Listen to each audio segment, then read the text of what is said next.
Hello, I am CA Manali Matha. I wish you all a very good morning. Hope all of you are in best of your health and are making the best utilization of the time which you've got in this period. As it is said, time and tide waits for no one. The Pimpri Chinchwad branch of WIRC of ICI has understood this saying in a best manner and is giving us the privilege of attending various webinars through are able to polish our knowledge plus be updated with the things what is happening in the current situation. This so we will be moving ahead with the TDS series, which will be conducted for the 2 days, and the first day one, which will be today, will have the theory part of the TDS. Like we will drill down into the various sections and see the sections in detail as to how is it and what are the threshold limits, what is the rate of tax, what is the applicability for the various sections. Then comes the return filing, the application for the TAN, and the payment procedures that will be dealt with in the tomorrow's lecture. So I am there for an hour. So I hope that you enjoy this webinar and let's get started. Is it okay, sir? Okay. So all of us are aware about what is TDS. TDS is nothing but a section dealt with in Income Tax Act 1961. So it is section 190 of the Income Tax Act 1961 which gives an entity or a person the right to deduct the TDS or deduct the tax the moment the income has been generated. So the full form of TDS is nothing but TDS stands for tax deducted at source. It was introduced to collect tax at source from where an individual's income is generated. Means the moment the income is generated, the tax needs to be deducted. Is the saying of tax deducted at source. So for us, let us understand in a more better manner as to when it's an expense for one person, at that same time it is going to be an income for the another. If a person is not willing to spend or do an expense, it won't be affecting the income of the another person. So it's a circular flow, you can understand. An expense for one becomes income for the another. This is a basic law which we've already learned in our previous classes. So, whenever there's an income, the tax has to be deducted. But then, who is going to deduct the tax? So, it is the person who is making payment exceeds a certain threshold limit. Okay, so the person who's going to make a payment is making a payment to Mr. B. A needs to deduct the tax from the amount of payment which is to be made at a prescribed rate. So, the rate will be prescribed by the income tax department. So then the next question comes is like whatever payments we do, all the payments like taxable and we need to deduct some tax and then make the payments over. No, there are certain threshold limits which are given to us by the Income Tax Act. So we'll see that varies as per each and every section. So let's move on to understanding like who the person who is deducting the tax will be called as a deductor. The person who is receiving a payment will be called as a deductee. The deductor is also known as a payer and the deductee is also known as a payee. These are the terms which are mostly used in the TDS sections. So we should know them. Next comes why did government come with all this? Because as per section 190, what happens in our income tax? We earn an income in the previous year and the tax is being paid in the assessment year. So if we've earned an income in the financial year or say the previous year 1920, the tax for that income is being paid in the relevant assessment year. So the assessment year is 2021. So what happens in TDS? The tax is deducted the moment income is generated. Means it is not postponed on a later date. It is deducted in the same year itself. So this right is given by Section 190 of Income Tax Act 1961 allows a person or an entity to deduct tax the moment income is being generated. Why do you think that government come up with this idea? Because anyway, we all were paying our taxes and everything. Whenever there was a due date, we used to pay our taxes. But was it that all of us were that obedient or loyal to the government?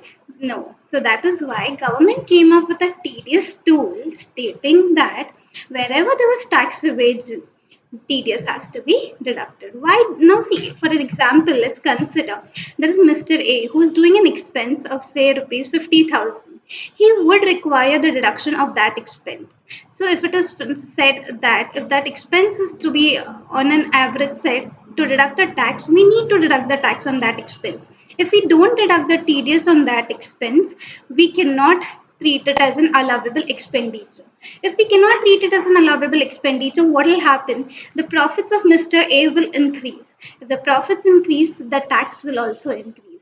In that manner, it becomes difficult for a person to consider his expense as a deductible expense. So government says if you deduct the tax at the prescribed rate as per the section supplied, then you can take the expenditure.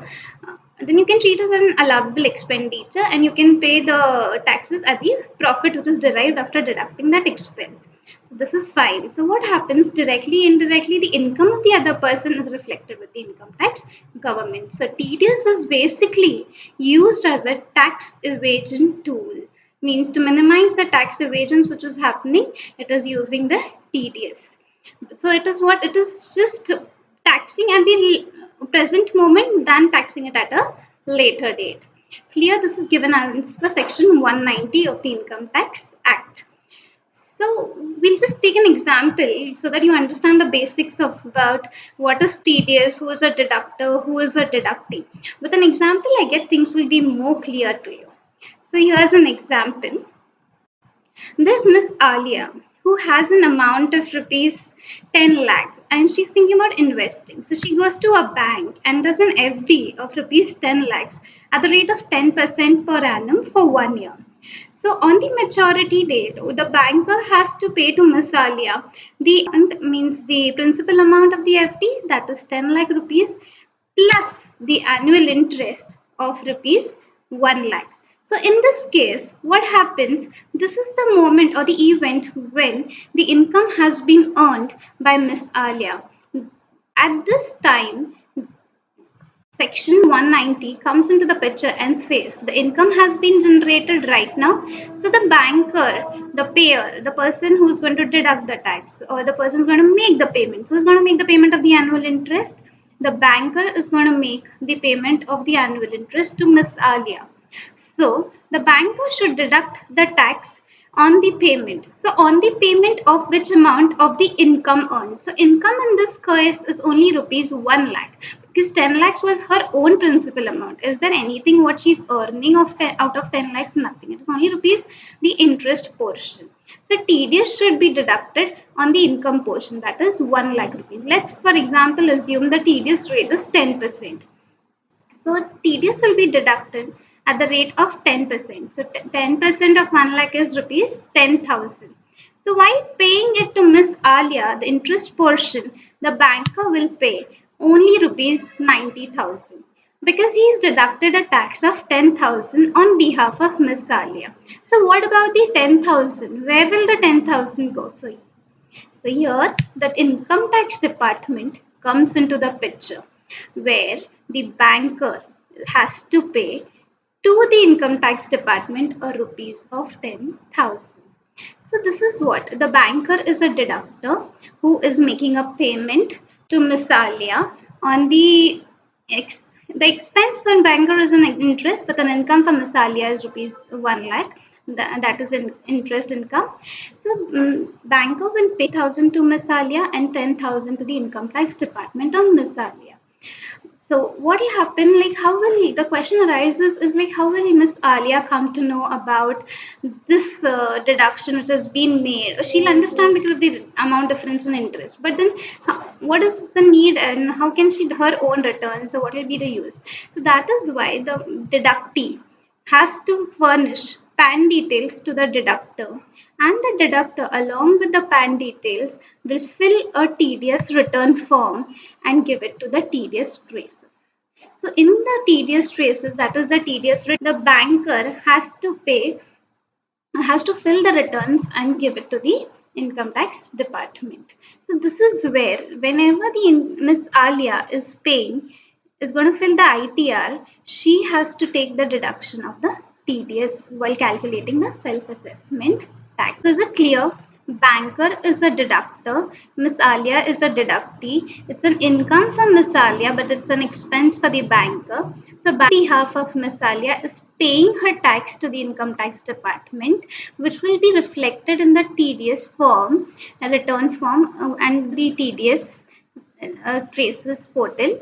And later on, Miss Alia will be issued Form 16A from the bank, in the details about the TDS deducted by the banker. So this is a basic scenario about how a TDS works.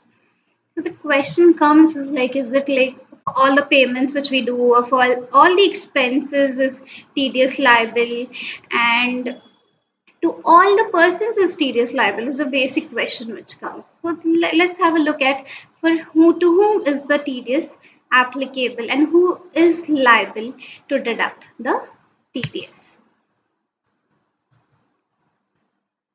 Okay, so all of us are aware about the various forms of business organizations. So then obviously this will be this for applicable only to forms of business organization.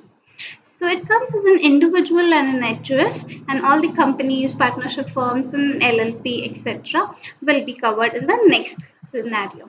So there is no asterisks or conditions applied for the companies, partnership firms, and other forms of business organization other than an individual or an HUF. So that means the moment the companies or in partnership firm has been incorporated, at the same moment they are liable to deduct the taxes as per the various sections of TDS. Okay, what happens about in the case of an individual and HUF? In case of an individual and HUF, the conditions are if the individual and HUF is carrying on a business or profession where accounts are required to be audited under section 44AB, means if tax audit is applicable to the individual, means a sole proprietorship firm or an H, in that case they are liable to deduct the TDS. So is it clear that if it's a sole proprietorship firm or an HUF or all the company and partnership firms, there is no limit as to the tax audit applicability. Irrespective of that, they need to deduct the TDS even if tax audit is not applicable. But for an individual and HUF, tax audit has to be applicable to be liable to deduct taxes. But there's one exception. If if there's an individual firm or means a sole proprietorship firm or an HUF, and there's a rent payment which is exceeding rupees 50,000 per month, in that case, even if you're not liable under tax audit, you need to deduct the TDS. There's one more thing, which is purchase of an immovable property. Immovable property here is other than an agricultural land where the sale price of the sale is greater than or equal to rupees 50 lakh rupees. So we can just summarize it as where an individual HUF is having tax audit needs to is liable to deduct TDS, means needs to get registered with the TDS traces, which we'll see tomorrow. And all the companies and partnership firms, even if they are not liable under the tax audit, they need to be registered the TDS for the payments which they do. Clear with this? Let's start with one sections of TDS so as to check what is needed, what are the rates of tax, which all payments are included in the sections to deduct the tax at source. Okay, let's get started. Yeah. So first is section 193, that is interest on securities. Interest on securities. As per section 228B of Income Tax Act, interest on securities mean interest on security of the central or state government, interest on debentures or other securities for money issued by or on behalf of the local authority or a company act. Means if there is any interest which is paid by the central government or the state government or by any company which was established by the central or the state government act, in that case we will have to deduct TDS. This is the basic meaning about interest in securities. But what is the threshold limit? Like whether all the whichever are paid as interest on securities are required to deduct the TDS on it?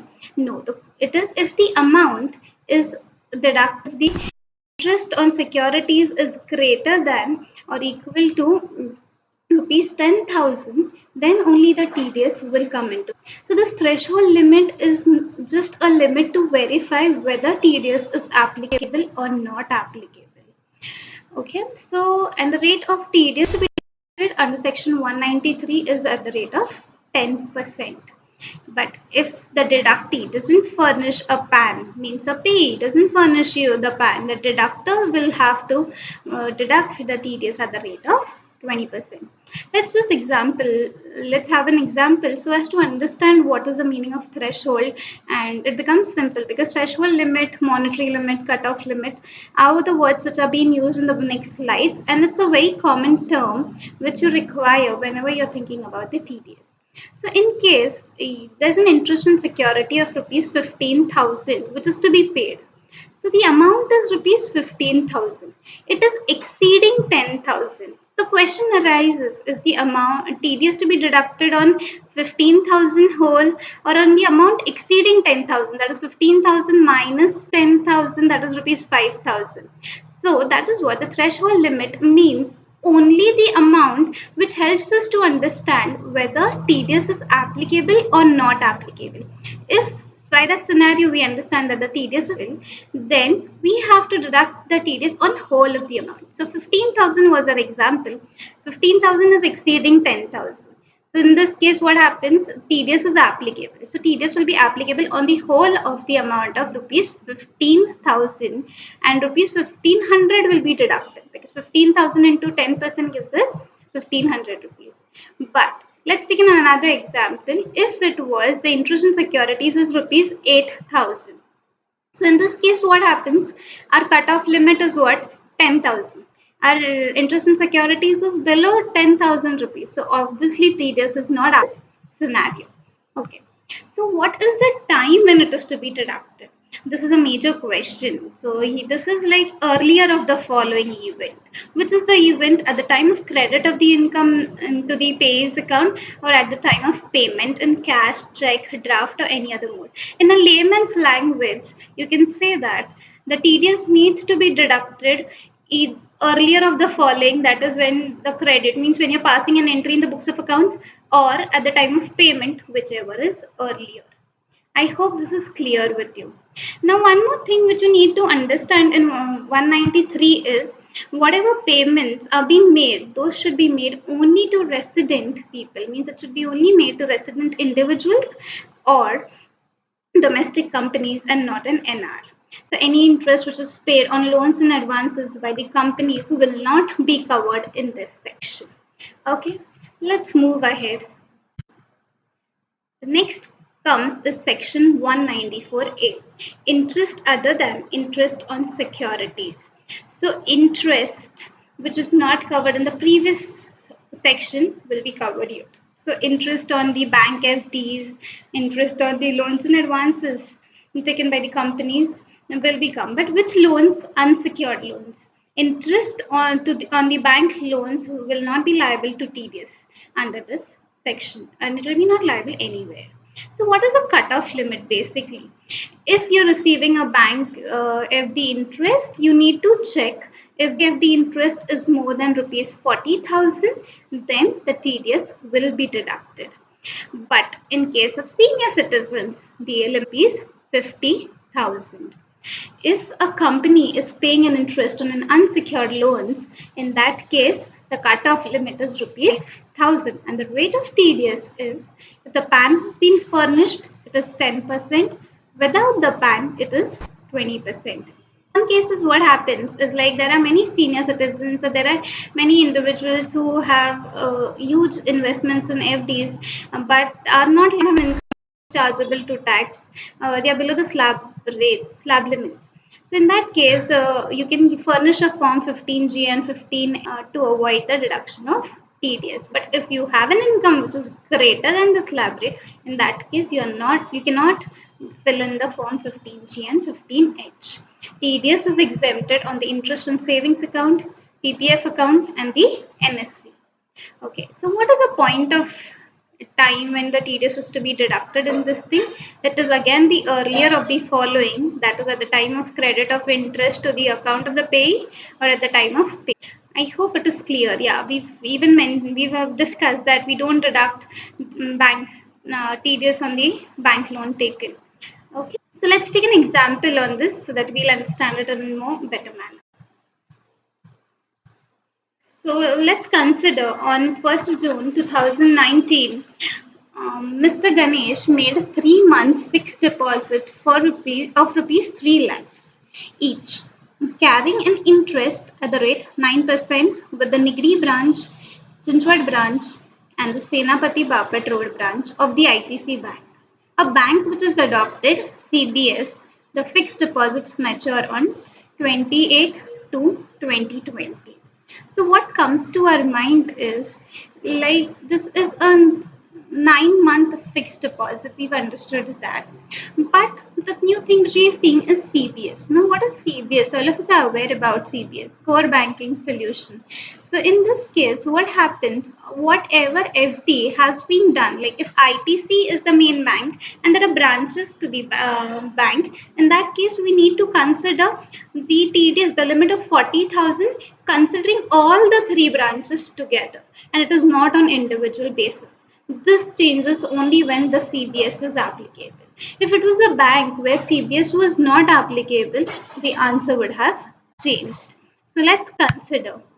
Now, ITC Bank, what will be the interest which they are going to be receiving? It's 3 months, it's 3 9 months fixed deposits, and the amount, principal amount is 3 lakh rupees. So it's 3 lakhs into 3 FDs, that is why into 3, 9% is the rate of interest, and the tenure is 9 months, so that is why 9 by 12. So we get an interest of amount rupees 60,750. Obviously, we've seen the cutoff limit is what? 40,000. So the amount is exceeding 40,000. That means what? TDS is applicable.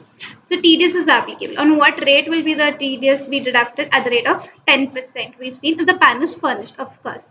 Nowadays in the banks, whenever you go without the KYC, and the first thing about the KYC is you need to have a PAN and an Aadhaar card. Without that, they won't even open your account. So in that case, everyone has furnished their PANs with the bank. So TDS will be deducted at the rate of 10%. On which amount? On 60,750. But if it was ITC Bank has not adopted CBS, in that case, you may not be liable to deduct the TDS because every branch would be considered as a separate bank. I hope this example has made it more clear. This is where your clients will every time come and ask you about the TDS and the FDs with the various banks, and it's a major question nowadays. Okay, so let's move ahead section. The next section which comes is section 194B and 194BB. Okay, so what does section 194B and BB talk about? It's about the TDS on the income which is earned from the winnings of lotteries, crossword puzzles, and horse races. In this case, the payment can be done to both a resident as well as a non-resident. So what is a monetary limit? Means a cutoff limit. The cutoff limit, the threshold limit, the monetary limit for section 194B and BB is rupees 10,000. And the rate of TDS in this case is 30%. And the point of taxation is going to be the time the payment has been done. Now, this is a very popular case, like you earned in lottery of say rupees 20 lakhs. At that time, what will happen? 30% will be deducted there, and then the remaining amount of payment will be done to your account. So that means this is clear, simple, even if the payment has been done to a resident or a non-resident. But what is the case if there is a prize it is in kind. This happens, right? Many of the times it is like you scratch a card, there's a bumper prize, and the bumper prize is a car. So, who will deduct the TDS? At what rate the TDS will be deducted? Are the various questions which come to our mind here and there. So in that case, what will happen is the car, whatever is the value of the car, the person who is sponsoring or the person who's going to give the prize in kind is responsible to deduct the TDS on the market value of the car before the prize is being given, and the TDS can be either recovered from the person who is winning it, or the person who has given the prize may consider it as his own expense. So it varies as per case per case. I hope this is clear. This is one of the simplest sections actually. Next, this is one of the interesting ones in which all of us day to day practice, as well as when we go for audits, we need to verify whether TDS has been deducted or TDS has not been deducted. And depending on that, when we have to decide on whether we are liable, treated as an allowable expenditure or disallow the expenditure. So, what is Section 194C? Section 194C, which deals with TDS on contractors. Section 194C of the Income Tax Act states that any person making a payment to a resident person who is carrying out any work in terms of contract between the specified person and the resident contractor is required to deduct the TDS. Means whenever any payment is to be done to a resident contractor for the work carried out, the question arises is like, what is work? So let's just have a brief idea about what is work. So work includes all about advertising, carriage of goods and passengers. Then it can even include catering service, broadcasting, telecasting. It there's one more there's one more thing which is very important is like whenever there's a manufacturing of any product done as per the specification of the customer, and in which the material is being supplied by the customer, that will be coming under the contract. So that is a work contract, and that is why it will fall under Section 194C. But if we are manufacturing an item as per the specification of the customer, but we are purchasing the raw material from third party and not from the customer, then in that case it will be a contract for sale and it will not be included under Section 194C. I hope this is clear. Plus, anything which any expenses which you do on your personal basis will not be covered under Section 194C. So, when will Section 194C be applicable? Means what is the threshold limit? The threshold limit for this section is not a straightforward limit. So, let's have a look at it. If the single bill amount, if a bill amount is up to rupees 30,000, means a single bill amount is up to rupees 30,000, means it's less than 30,000 or is 30,000. In that case, we need to check one more condition, and the another condition is whether the annual bills from that same contractor is up to rupees 1 lakh. If it is up to rupees 1 lakh, then TDS is not applicable. If the amount is one bill's amount is per bill amount is less than 30,000, but if we club all the bills together of that one contractor and it is exceeding rupees 1 lakh, then TDS will become applicable. So if there are bills, there's a person who's giving you in a contract of advertisement, for example. In that case, what happens? He's issuing you a bill of every month of say rupees 10,000 rupees. So what happens? 10,000 into 12 gives you 1,20,000. Every month there is every single bill is up to rupees 10,000. So the second criteria which comes is, oh, I need to check whether annually it's going to exceed rupees 1 lakh. If it is exceeding 1 lakh, you need to apply TDS. If I'm going to take a contract from that person or I'm going to take that service from that person only for say 5 months, so it's only 50,000. It is not exceeding 1 lakh rupees. So in that case, TDS will not be applicable. But a single bill amount is only exceeding rupees 30,000. There you have to pay the tax under Section 194C. So now what are the rates of TDS? No? We've always seen in 193, 194A, 194PB. So what about the rates of TDS in 194C? Whenever the payment is to be done to an individual or an HUF, means the contractor is an individual or an HUF, the TDS is to be deducted at the rate of 1%. But where the contractor is a firm, partnership firm, an LLP or a company, in that case, we should deduct the TDS at the rate of 2%. What is the time of deduction of TDS? Earlier of the following. So, which were the two conditions for earlier of the following? At the time of credit to the account of the payee, means of the contractor, or at the time of payment. The payment can be in cash, check, or draft. So this is clear. And usually, it is the point of taxation is generally known as POT. It is earlier of the following or at the time of payment. Whereas in 194B and BB, we saw that it was only at the time of payment. Again, in case the pan is not furnished, the TDS rate is going to be at the rate of 20%. Let's check an example for this. So there's Abacus Limited who makes the following payments to Mr. Rianch. Okay, so there's a company who is making the following payments to Rianch. Now, who is Rianch? Rianch is a contractor for contract of work during the previous year, 1920. We've paid rupees 20,000 on 1st of May 2019, then we paid 25,000 1st of August, then we paid 28,000 on 1st of December 2019. And what happens is on 1st of March 2020, we are going to make a payment of 30,000. That is why we've written a payment is due. So we have to yet make a payment of rupees 30,000 to Mr. Rianch on account of the contract of work.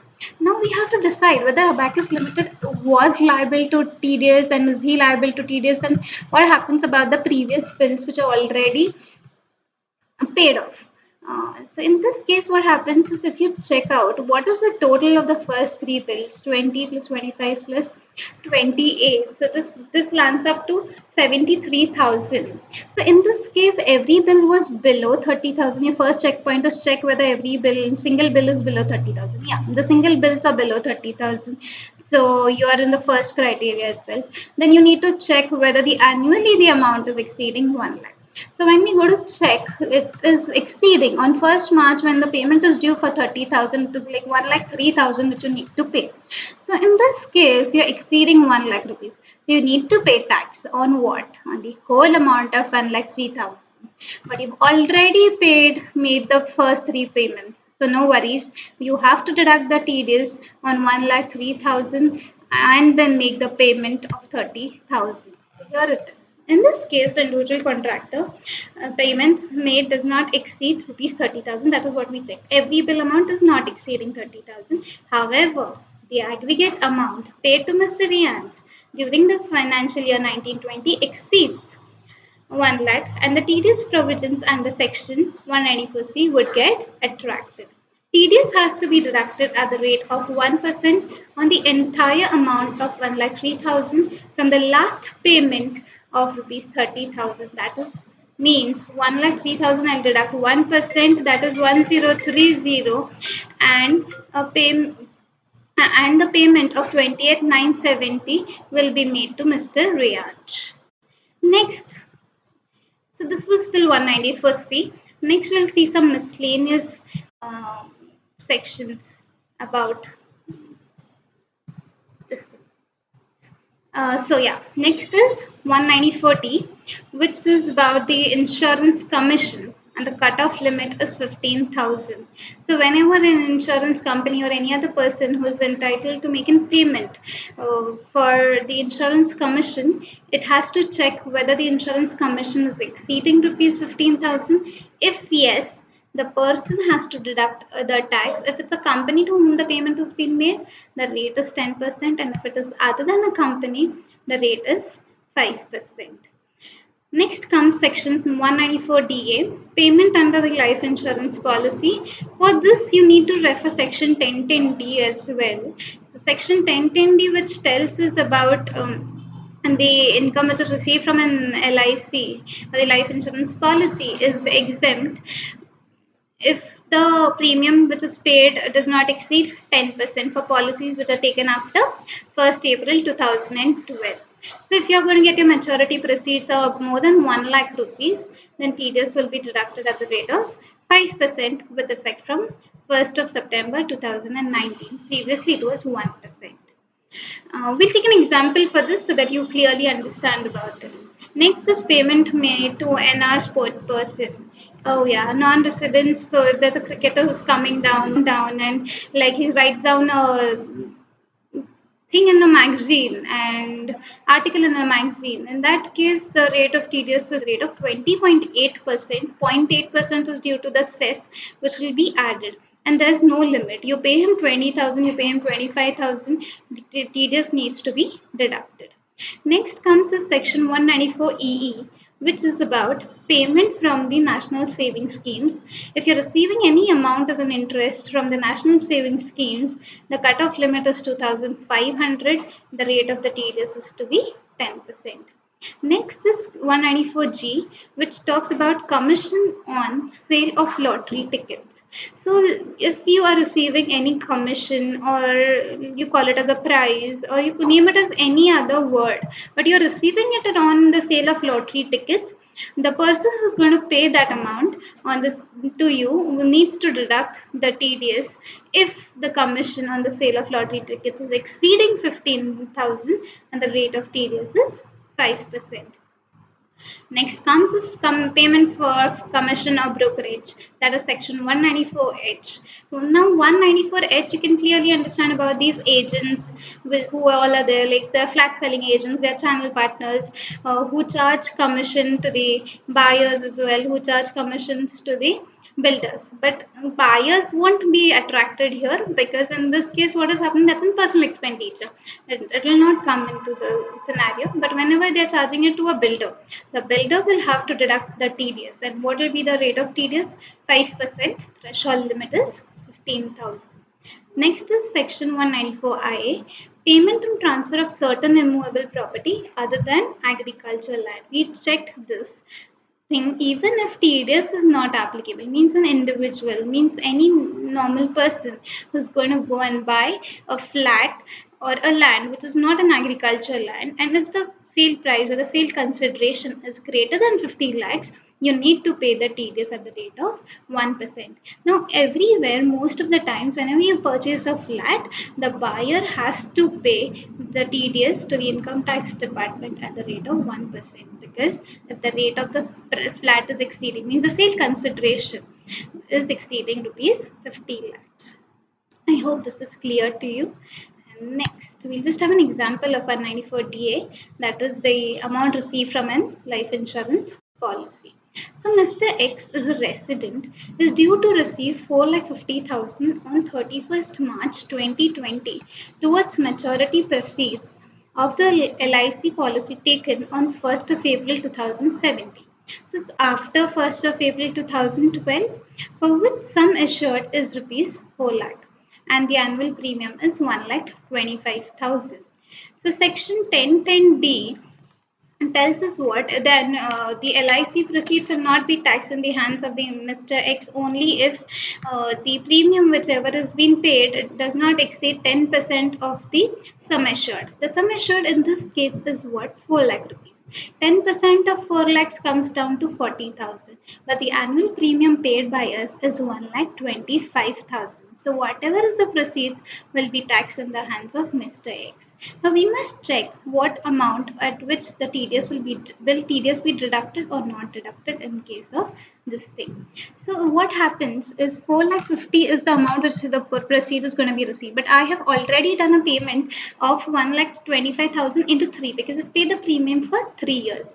So that means I've made a payment of 3,75,000, and so I'm getting an income of 75,000 from the LIC proceeds. Even if it is taxed in the hands of Mr. X, the LIC has to first deduct the TDS at the rate of 5% and then make the payment of 4,50,000.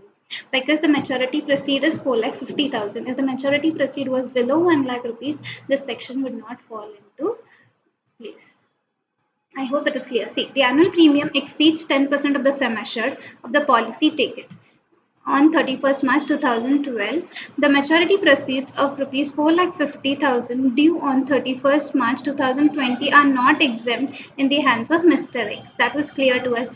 Therefore, tax is required to be deducted at the rate of 5% under Section 194DA on the amount of income comprised therein, that is on 75,000 at the rate of 5%.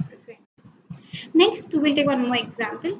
Mr. Z, a resident, is due to receive rupees 95,000 on 1st August 2019 towards the maturity proceeds of LIC taken on 1st of August 2013, for which the sum assured is 90,000 and the annual premium is rupees 12,000. So first we need to check whether the annual premium is exceeding 10% of the sum assured. So sum assured is 90,000. 10% of 90,000 comes down to 9,000. But whereas our annual premium is 12,000. So again, this will also be taxed in the hands of Mr. Z. But what about the TDS?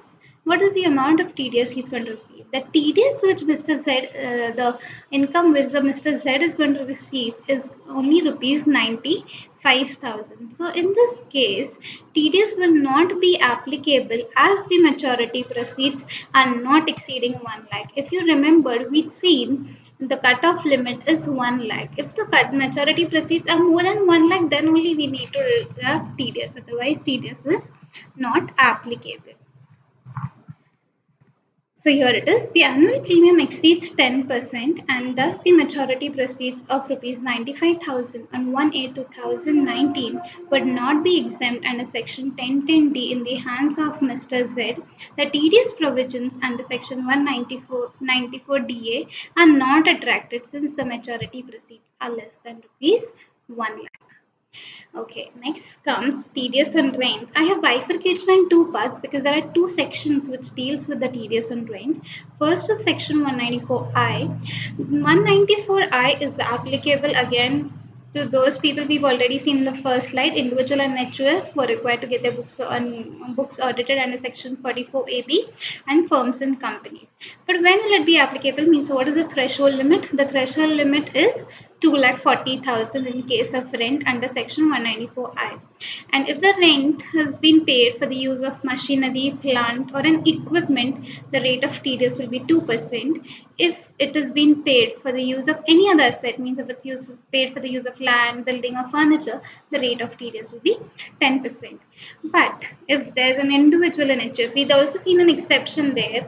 So that the exception is covered here. There's an individual or an HUF or a sole proprietorship firm which is carrying on a business and who is not required to get it audited. In that case, where the payment of rent is exceeding 50,000, the person needs to pay TDS at the rate of 5%. So these are the two sections which deal with rent. One is section 194I, that is for the people for whomever tax audit is applicable in case of individual and HUF and all other firms and companies. And 194IB for a individual and HUF who are not covered under section 44AB but are paying a rent above 50,000 per month. Next comes 194J. Okay, so this is like payment for fees of technical services, professional services, royalty, etc. Now, professional services like services provided by a doctor, services provided by a lawyer, architect, CS, and everything gets covered here, or royalty, etc. So, what is the cutoff limit? The cutoff limit is 30,000, and the rate of TDS. Previously, it was 10% in all the cases, but now they've done a bifurcation where the bifurcation is like where the business is engaged in only the operation of call centers. In that case, it is 2%. This is effective from 1st of June 2017. And in case of fees for technical services, which is not being a professional royalty, where such royalty is in the nature of consideration for sale or distribution of exhibition of cinematographic films, in this case, the fees for technical services will be at the rate of 10%, but from 1st April 2020, the rate has been reduced to 2%. And if the professional royalty, where such royalty is in nature of consideration of sale, distribution or exhibition of cinematographic films, the rate of TDS will be 10%. and all other services, all other professional services will be covered in the D point, and it is at the rate of 10%. But for all the cases of A, B, C, D, the cutoff limit remains the same, and the cutoff limit is 30,000. Next, this section has been inserted from 1st of April 2020 with the Finance Act. This is inserted due to the cancellation or where dividend distribution tax was removed. That is why this section has come into the point. So this is what payment on income of payment of any income in respect of units of a mutual fund as per section 1023D, units from the administrator, units from specified companies. If you're getting any dividend, in short, any income in respect of all these means any dividend in respect of any of the units, then if the dividend is exceeding rupees 5,000, the TDS will be deducted at the rate of 10%. Let's take an example. One more thing that you always need to remember is no TDS is required to be deducted on the goods and service tax portion. Means nowadays we get invoices where the GST is being charged, so we need not deduct a TDS. Let's take an example so that it will be more clear to you. There's a businessman who is Mr. Vihan. He takes an service from a lawyer, a very renowned lawyer, advocate, Mr. Karan. He takes a service from Mr. Karan of consultancy, and Mr. Karan raises an invoice on the name of Mr. Vihan for consultancy fee of rupees 1 lakh and the GST of rupees 18,000. So total invoice amount of rupees 1 lakh 18,000. We've seen the amount, threshold amount was 30,000. The bill amount is greater than 30,000. We need to deduct TDS. So do we need, what is a note? The TDS is not to be deducted on the GST portion. So the TDS will only be deducted on the consultancy fee, that is of rupees 1 lakh, and the leftover amount will be paid. Means TDS was deducted at rupees 10,000 and the payment of rupees 1 lakh 8,000 will be done to Mr. Karan. I hope it is clear to all of you. Next, we move down, and next comes payment of compensation on acquisition of certain immovable property. This is section 194 LA, and the cutoff limit is 2,50,000. This section basically deals with wherever there's a compulsory acquisition of the property which has been done in case of road winding and stuff. So you can cover that thing here, and if you receive any compensation from the government, in that if the compensation is greater than 2,50,000, the TDS will be deducted at the rate of 10% and the payment will be done accordingly. This is a very new thing, and which we really need to remember is section 194M.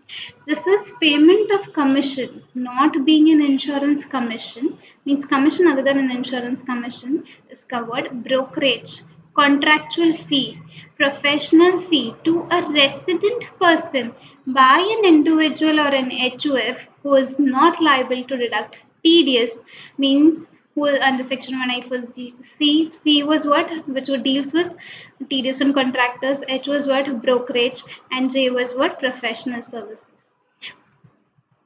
which deals with professional services. So tax shall be deducted under section 194M, means a person who is not liable to deduct a tax under other sections of 94C, H, G, means who does not have to get audited but is making a payment of commission or brokerage or professional fee which is exceeding 50 lakh rupees, that person has to make a payment, has to pay TDS at a rate of 5%. This is came in effect from 1st of September 2019. Now this is a very big thing, section 192. Section 192 deals with TDS and payment of salary. So this is what every person, whoever is in employment, whenever they get their salaries, always see that there is an amount of TDS which is being deducted. So this is what happens is like whenever there's an employer-employee relationship, the employer is liable to deduct the TDS. The TDS will be deducted as per the slab rates which are relevant in that financial year. But now there's an old tax regime, there's a new tax regime in this financial year. So in that case, the employee has to select and give a declaration as to which he has to select which one, the old tax regime or the new tax regime. And if the taxable income is greater than the basic exemption limit, then only TDS will be deducted. But to come to the taxable income, we need to know all the investments done as per the Chapter 6A. So the employer usually asks the employees to give a declaration to submit proofs about the investments done under Chapter 6A. So after that, the TDS will be calculated, and once the TDS is calculated, it will be divided into the period of service in which the person is, and every month will be deducted from the salary portion. This is how it moves for section 192. Suppose you are into an employment with one person, and after 6 or 7 months you change your job and go to an employment with another person. In that case, you need to give a salary slip and form 12B to the new employer, in which he will decide on those cases how to move ahead. You need not worry about it, and you always need to furnish the proofs, because if you don't furnish the proof about the investments made in the chapter 6A, that your TDS will be deducted, and then you need to claim it as a refund later on while filing your ITR. And the last section for the day is premature withdrawal of EPF. Now, if provident fund, if you're withdrawing any of the amount from the provident fund, so if the amount has been withdrawn, if the amount has been withdrawn, it exceeds rupees 50,000. There's one more condition to this actually. The condition, if the period of continuous service does not exceed 5 years, then TDS will be applicable at the rate of 10%. So the two conditions are: the period of service should not continuous service doesn't exceed 5 years, and the EPF amount balance is more than rupees 50,000. Then in this case, TDS will be deducted at the rate of 10%. I thank you to the Pimpri Central branch of ICI and the Vikasa chairman, C.S. Shailesh Bore, for giving me an opportunity to take this webinar. We will be continuing with this webinar even tomorrow at the same time. We will be looking into the tedious forms, the TAN number application. We'll actually fill the forms, we'll actually get a TAN number, fill the application form for the TAN number, we'll fill the tedious forms and do the payments and then proceed further. This will like end up the tedious series tomorrow itself. A lot of thanks to all of them. If there are any questions, please put them in the chat box. I'll reply.